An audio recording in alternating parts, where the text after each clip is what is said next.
Story zone, তোমার অনুভূতিদের খুঁজে নাও এখানেই। এমনিতে সকালে ঘটনাটা নিয়ে মেজাজ খারাপ তার। এখন আবার বাড়ি ফিরে শশীকে মায়ার রুমে দেখবে সে ভাবেনি। মায়া শশীর দুজনের কথাই হৃদ শুনেছে। হয়তো হৃদের আসতে আরও একটু দেরি হলে এখানে কি ঘটতে পারত সেই ধারণা আছে হৃদের। প্রথমে শশী মায়াকে নিজের কথায় ইমোশনাল করে বোঝাতে চাইতো হৃদের জীবন থেকে চলে যেতে। বরাবরই মায়া কথা না শুনলে দ্বিতীয় পদক্ষেপ নিত শশী, যেটার ধারণা হয়তো মায়ারও নেই। শশী মেন্টাল পেশেন্ট সেটা জানার পরও বাড়ির সবাই কিভাবে শশীকে একা ছেড়ে দিল ওর বউয়ের ক্ষতি করতে। হৃদ শশীর উপর নিজের মেজাজ দেখালো না। পাগলের সামনে কি বা মেজাজ দেখাবে সে, তার চেয়ে বরং তার বউকে নিয়ে সেই চলে যাবে এই বাড়ি থেকে। এই বাড়িতে তার বউ আপাতত সেফ না। হৃদ দক্ষ হাত বাড়িয়ে তৎক্ষণাৎ মায়ের হাত টেনে বিছানা থেকে নামাতে নামাতে আসিফকে উদ্দেশ্য করে বলল, আসিফ, জুইকে ওদের বাসায় দিয়ে আয়। জি ভাই। আসিফ তৎক্ষণাৎ সম্মতি জানাতেই হৃদ মায়ার হাত চেপে চলল দরজার দিকে। হৃদের পিছন পিছন আসিফও জুইকে নিয়ে বেরিয়ে আসলো শশীকে কক্ষে রেখে। হৃদ যখন মায়াকে নিয়ে নিচের ড্রয়িং রুম পার হয়ে বেরিয়ে যাচ্ছিল তখন সেখানে খানবাড়ির সকলেই উপস্থিত ছিল। শশীর মা সালমা বেগমও ছিলেন। তিনি রাগে ফুঁসতে থাকেন হৃদ মায়াকে নিয়ে বেরিয়ে যেতে দেখে। মুক্তা হেনা খানের সঙ্গে ছিল, সেও দেখেছে মায়াকে নিয়ে হৃদ আর আসিফের সঙ্গে জুই বেরিয়ে যেতে। সকালে ঘটনা পুনরায় তাজা হলো। হৃদের সামনে কেউ কিছু বলতে না পারলেও মুক্তাকে কেউ ছাড়ল না এবার যা তা শোনাতে। শেষ পর্যায়ে সালমা বেগম হাইপার হয়ে যান শশী যখন মায়ার রুম থেকে নিচে এসে সবার সামনে আবার অজ্ঞান হয়ে পড়ল। তখন মেয়ের অবস্থা খারাপ দেখে রাগে হিতাহিত অজ্ঞ হয়ে তিনি তেড়ে যান মুক্তাকে মারতে। ছোট বোনকে না পেয়ে বড় বোনের উপর ক্ষোভ প্রকাশ করতে চাইলে হেনা খান আর আরাফ খান সেই যাত্রায় বাধা দেয় সালমা বেগমকে। অস্থির উত্তেজিত পরিস্থিতিতে ফাহাদ তখন শশীকে কোলে নিয়ে রুমের দিকে যাচ্ছিল। হঠাৎ সালমা বেগমকে ওইভাবে মুক্তার উপরে হামলা করতে দেখে সেও মুহূর্তে থমকে দাঁড়ায় জায়গায়। কয়েক সেকেন্ডে থমকানো অবস্থায় গেল ফাহাদের। হুঁশে ফিরেই শশীকে নিয়ে উপরে না গিয়ে তৎক্ষণাৎ সোফায় ফেলে সেও রাগের বশে মুক্তাকে নিয়ে বেরিয়ে গেল সোজা। দোষী যারা তাদেরকে কেউ কিছু না বলে সবাই মুক্তাকেই কেন দোষ দিচ্ছে? মুক্তা কি ওর বোনকে বলেছিল যে হৃদ খানের সঙ্গে বিয়ে বসতে? সবার মতন মুক্তাও তো আজ প্রথম শুনলো মায়ার বিয়েটা করেছে সেটা। তাহলে সবাই কেন মুক্তাকে হেনস্থ করছে? এর জন্য ওর কি দোষ এখানে? সাহস থাকলে হৃদ খান বা তার বউকে গিয়ে প্রশ্ন করুক কেন তারা বিয়ে করেছে। সেটা না করে সবাই ফাহাদের বউয়ের দিকে আঙুল তুলছে। ফাহাদ মুখ ফুটে কিছু বলে না বলে সবাই কি ওর ভদ্রতার সুযোগ নেবে ওর বউয়ের উপর দিয়ে? তাহলে ফাহাদ কিসের সুপুরুষ হলো যদি সে তার বউয়ের হেফাজতেই করতে না পারল? তাই ফাহাদ ঠিক করলো এই পরিবেশে আর নয়, সে আজ এই মুহূর্তে মুক্তাকে নিয়ে ঢাকা চলে যাবে, এখানে আর নয়। হৃদ মায়াকে নিয়ে নিজের গাড়িতে উঠে বসতে আসিফ জুইকে নিয়ে উঠল অপর গাড়িতে। পরপর দুটো গাড়ি বেরিয়ে যেতেই ফাহাদ নিজেদের গাড়ি নিয়ে বেরিয়ে গেল মুক্তাকে নিয়ে। অসহায় অপমানিত হওয়া মুক্তা তখনও ফুপিয়ে ফুপিয়ে কাঁদছে তীব্র অপমানে। আজ পর্যন্ত ওর মা বাবা কেউ ওর গায়ে হাত তুলেনি, শত অন্যায়ের পরও। এমনকি এতদিনের রিলেশনে ফাহাদ পর্যন্ত ওর গায়ে হাত তোলা তো দূর, উঁচু গলায় দুটো কথা পর্যন্ত বলেনি। সেখানে মায়ার জন্য নিজের শ্বশুর বাড়িতে ওকে আজ কত অপমানিত হতে হলো, গায়ে হাত তোলার নবদ পর্যন্ত হয়ে গেল। এইসবই হয়েছে মায়ার জন্য। মায়া কিভাবে পারল ছোট বোন হয়ে মুক্তাকে এই পরিস্থিতিতে ফেলতে? নিশ্চুপ উদাস ভঙ্গিতে চুপচাপ নত মস্তিষ্কে বসে মায়া হৃদ সামনে তাকিয়ে গাড়ির স্টিয়ারিং ঘোরাতে ঘোরাতে 2-3 বার চোখ ঘুরিয়ে দেখে নিল নত মস্তিষ্কের মায়াকে। সে সমাবেশ থেকে সোজা বাড়ি গিয়েছিল, তাই ফ্রেশ হওয়ার সুযোগ পায়নি। গায়ে সকালের সাদা শার্ট ও কালো প্যান্ট এখনো ইন করা, দু হাতের কুনুই অবধি টেনে ভাঁজ করা, বাম হাতে ঘড়ি খুলে ফোনের সাথে গাড়ির ডেস্কের উপরে রাখা, দক্ষ হাতে গাড়ির স্টিয়ারিং ঘোরানোতে দু বাহু শক্ত পেশি ফুলে শার্ট ছিঁড়ে খুঁড়ে যেন বেরিয়ে আসতে চাইছে। মায়া দুই একবার আর চোখে হৃদকে দেখে পুনরায় নিচে তাকালো।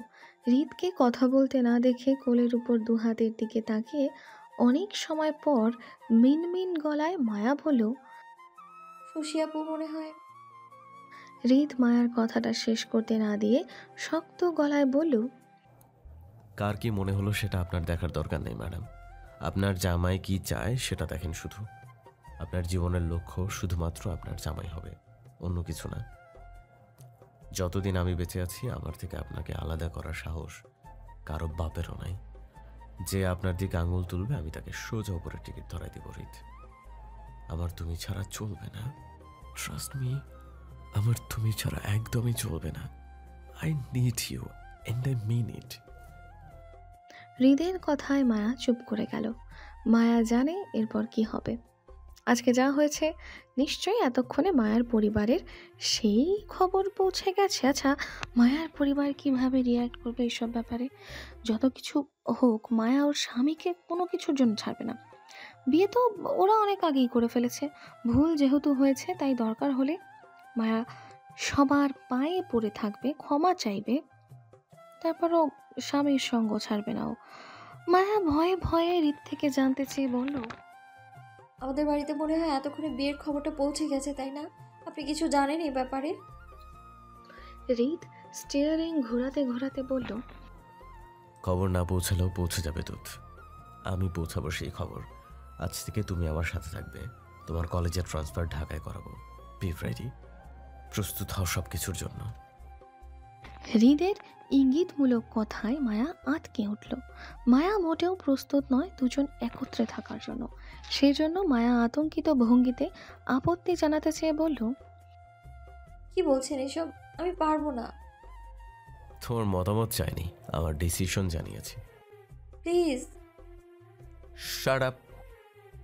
হৃদের ধমকে মায়া গাল ফুলিয়ে বসল। হৃদকে আর রাগাতে চাইল না সে। এমনিতে সবাই জেনে গেছে ওদের সম্পর্কে। এখন নিশ্চয়ই হৃদ মায়াকে সময় দেবে না আলাদাভাবে। মায়া মন খারাপ করে জানতে চাইল, আমি কি আপনার মায়ের সাথে থাকবো? হৃদ আগের ন্যায় বলল, না, আমার সাথে। মায়া কপাল কুঁচকে হৃদের দিকে তাকিয়ে সন্দেহ করে বলল, আপনি কি আমাকে আপনার ওই আলাদা বাড়িতে রাখতে চাইছেন কোনোভাবে? রাখতে চাইছি না, তুমি সেখানেই থাকবে আমার সাথে। মায়া নাকচ স্বরে তৎক্ষণাৎ আপত্তি জানিয়ে বলল, অসম্ভব। আমি আপনার সাথে এই বাড়িতে একা থাকবো না কখনো। আমি আপনার আম্মুর সাথে থাকবো, নয়তো না। হৃদ গাড়ির স্টিয়ারিং ঘোরাতে ঘোরাতে মায়ের দিকে তাকালো কপাল কুঁচকে। একটা ভ্রু উঁচিয়ে বলল, বিয়ে করেছি আমি বউকে মারার সাথে রাখার জন্য। আমার বউ আমার সাথে থাকবে। মায়া জেদ করে বলল, আমি অত কিছু জানি না। আমি আন্টির সাথেই থাকবো, নয়তো না।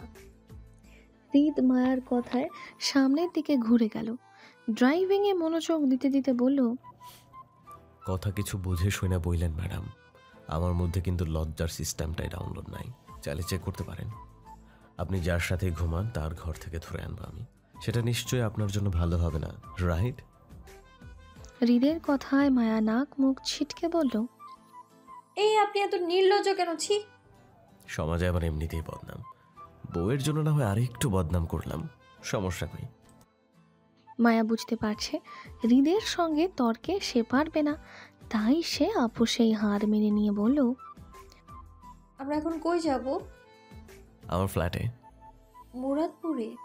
হুম, কতদিন থাকবো? 2 দিন। কেন?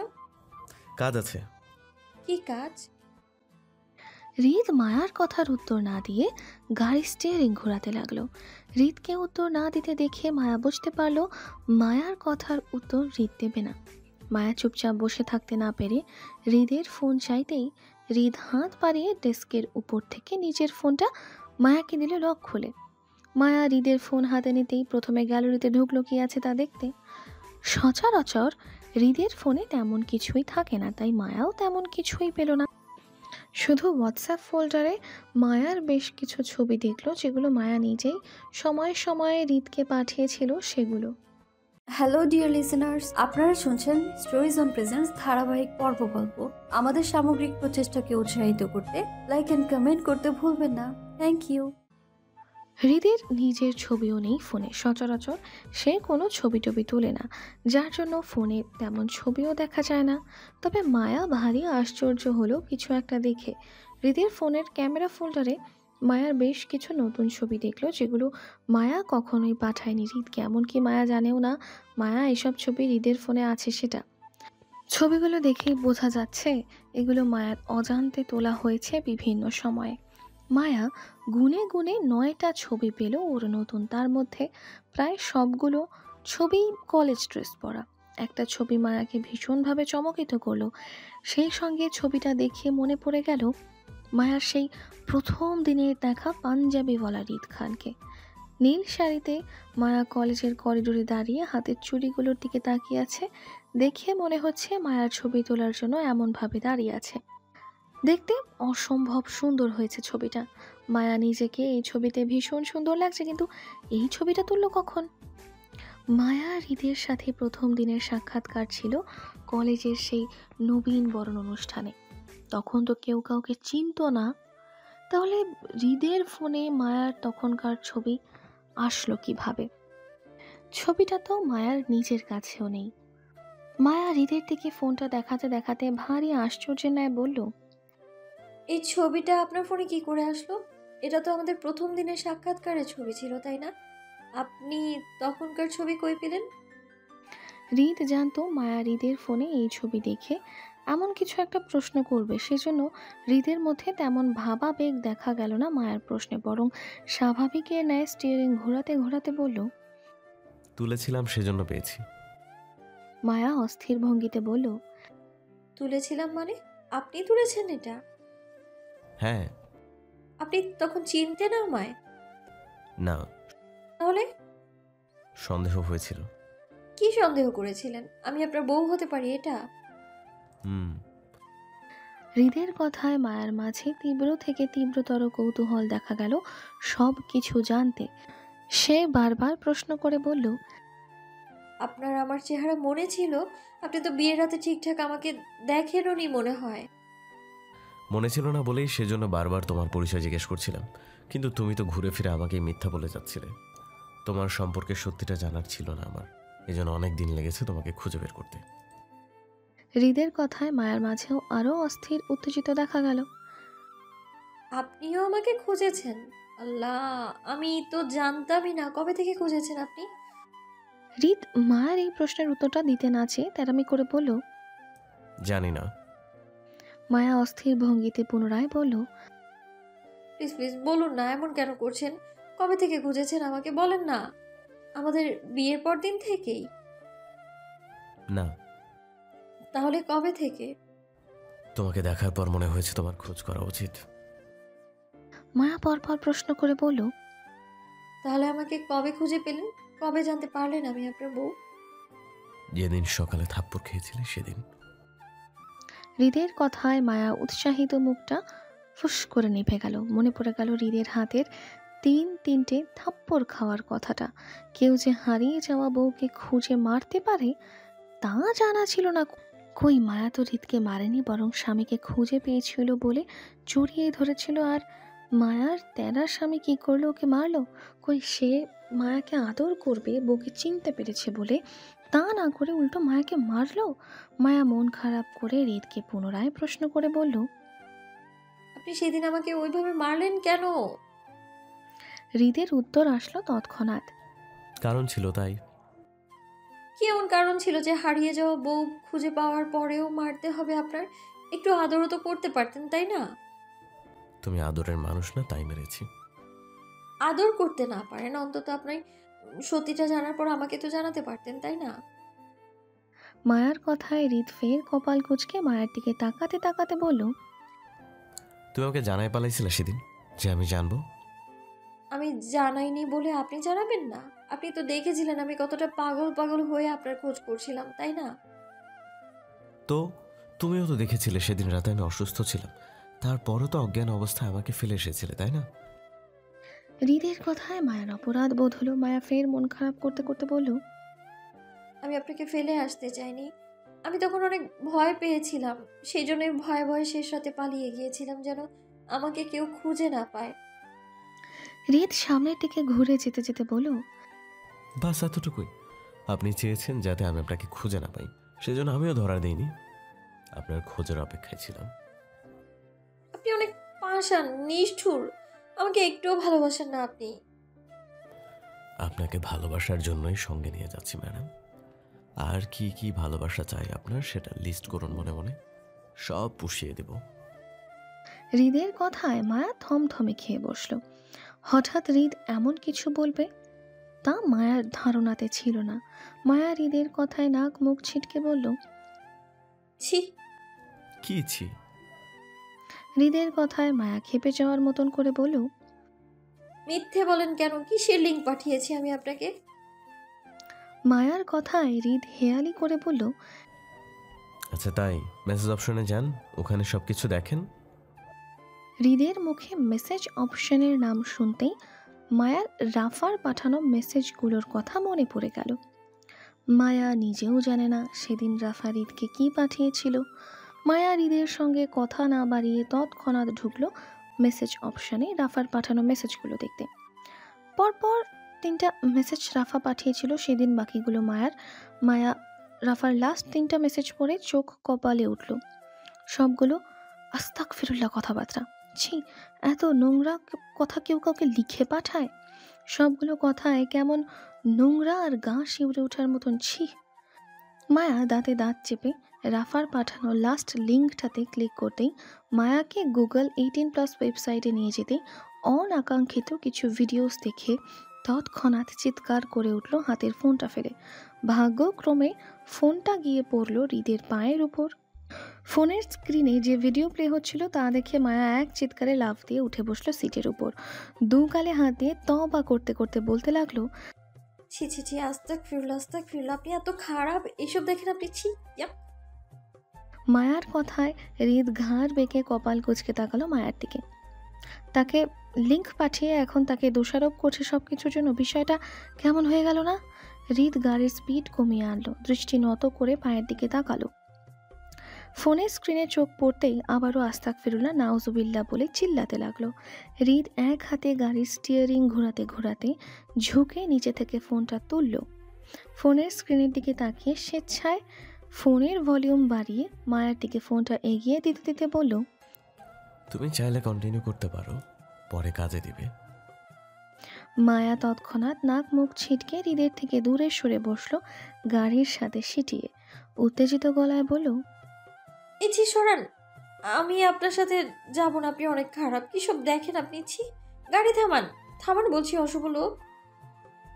হৃদ মায়ার কথা শুনল না, বরং ফোনটা বন্ধ করে ডেস্কের উপর ঢিল মেরে রাখতে রাখতে বলল, সরি জান, আপাতত ফুল মোড়ে আছি, গাড়ি তো তোমার শ্বশুর বাড়ি গিয়েই থামবে। সন্ধ্যা 7:17। চাঁদবিহীন আকাশটা অন্ধকার বটে, শহর জুড়ে কৃত্রিম আলোর মেলা। রাস্তার দুধারে হলুদ আলোর ল্যাম্পোস্ট থেকে শুরু করে বিল্ডিংয়ের শুধু যান্ত্রিক বিদ্যুৎ চোখে পড়ছে মায়ার। 7তলা ভবনের 3য় ফ্লোরে দাঁড়িয়ে সে। খোলা ব্যালকনি জুড়ে মুক্ত হাওয়ার বাতাস। যান্ত্রিক শহরে টিংটং শব্দ তুলে পারাপার হচ্ছে হুট তোলা রিক্সাগুলো। অল্প স্বল্প শীতের আভাসে গায়ের ওড়নাটা টেনে চাদরের মতো জড়ালো মায়া। হাতে মায়াদের পারিবারিক ফোন, অথচ দৃষ্টিও অদূরে রাস্তায়। মন খারাপের মায়ার উদাসীনতা চেহারায় দৃশ্যমান। দুপুরে হৃদের সঙ্গে মুরাদপুরের এই ফ্ল্যাটে উঠেছিল মায়া। তখন থেকে এখনও অবধি এই ফ্ল্যাটেই আছে সে। মায়াকে নিজের ফ্ল্যাটের চাবি দিয়ে তৎক্ষণাৎ বেরিয়ে যায় হৃদ নির্বাচনের কাজে। বলেছিল জলদি ফিরবে, কিন্তু এখনও অবধি লাপাত্তা সে। কোথায় আছে মায়া জানে না, তবে মায়ার তদারকির জন্য একজন বয়স্ক মহিলা আছে এই ফ্ল্যাটে। ওনার নাম সম্ভবত স্বপ্না আপা। মায়া শুনেছিল রাহাতকে এই নামে ডাকতে মহিলাটিকে। বর্তমানে তিনি রান্না করছেন হয়তো, আর মায়া হৃদের রুমের বারান্দায় দাঁড়িয়ে অন্ধকার আকাশে লুকায়িত তারার সন্ধানে করছে। জুই মায়া দুজনের হাতে যে ফোনটা আরিফ দিয়েছিল সেটা বর্তমানে মায়ার হাতে আছে বলেই জুইয়ের সঙ্গে যোগাযোগ করতে পারছে না মায়া। আর না নিজ বাড়ির খবর পাচ্ছে কোথা থেকে। মায়ার মন ভীষণ ছটফট করছে বাড়ির খবর জানতে। মায়ার বিয়ের খবরটা নিশ্চয়ই এতক্ষণে সবার কানে পৌঁছে গেছে। মুক্তা নিশ্চয়ই জানিয়েছে সেটা। হ্যালো ডিয়ার লিসেনার্স, আপনারা শুনছেন স্টোরিজ অন প্রেজেন্স ধারাবাহিক পর্ব গল্প। আমাদের সামগ্রিক প্রচেষ্টাকে উৎসাহিত করতে লাইক অ্যান্ড কমেন্ট করতে ভুলবেন না। Thank you.